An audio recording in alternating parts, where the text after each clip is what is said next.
ಹನುಮಂತೇಗೌಡ್ರೆ, ಉಳಿದೆಲ್ಲ ವೇದಿಕೆ ಮೇಲಿರುವಂತ ಹಿರಿಯ ಮುಖಂಡ್ರೆ, ಕೊರಟಗೆರೆ ತಾಲೂಕು ಕೊರ ಹೋಬಳಿ ಕೆಸ್ತೂರು ಗ್ರಾಮದಲ್ಲಿ ಯಾದವ ಸಮಾಜ ಮತ್ತೆ ಇತರ ಎಲ್ಲ ಸಮಾಜದ ಬಂಧುಗಳು ಇಷ್ಟು ದೊಡ್ಡ ಸಂಖ್ಯೆಯಲ್ಲಿ ಸೇರಿ ಸೋಮಣ್ಣ ಅವರಿಗೆ ಆಶೀರ್ವಾದ ಮಾಡಕ್ಕೆ ಬಂದಿದ್ದೀರಾ.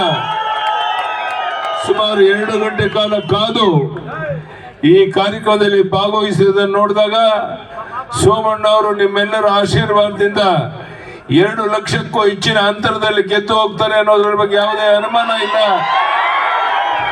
ಅದಕ್ಕೆ ಆಶೀರ್ವಾದ ಮಾಡಬೇಕು. ಸೋಮಣ್ಣ ಅವರು ಇತರಂತೆ ಕೇವಲ ಭರವಸೆಯನ್ನು ಕೊಡುವಂತ ವ್ಯಕ್ತಿ ಅಲ್ಲ, ಅತ್ಯಂತ ಪ್ರಾಮಾಣಿಕವಾಗಿ ಜನಸೇವೆಯನ್ನು ಮಾಡಿ ತಮ್ಮದೇ ಆದಂತ ಒಂದು ದಾಖಲೆಯನ್ನು ಅವರು ಕ್ಷೇತ್ರದಲ್ಲಿ ನಿರ್ಮಾಣ ಮಾಡಿದ್ದಾರೆ. ಅಂತ ವ್ಯಕ್ತಿ ಪ್ರಧಾನಿ ನರೇಂದ್ರ ಮೋದಿ ಅವರು, ಸನ್ಮಾನ್ಯ ಮಾಜಿ ಪ್ರಧಾನಿಯಾದಂಥ ಎಚ್ ಡಿ ದೇವೇಗೌಡರು ಆಶೀರ್ವಾದ ಮಾಡಿ ನೀವು ಇಲ್ಲಿ ತುಮಕೂರು ಜಿಲ್ಲೆಯಲ್ಲಿ ಇಲ್ಲಿ ಬಂದು ನಿಲ್ಲಬೇಕು ಅಂತ ಹೇಳಿದ್ರಿಂದ ಸೋಮಣ್ಣ ಅವರು ಇಲ್ಲಿ ಬಂದಿದ್ದಾರೆ.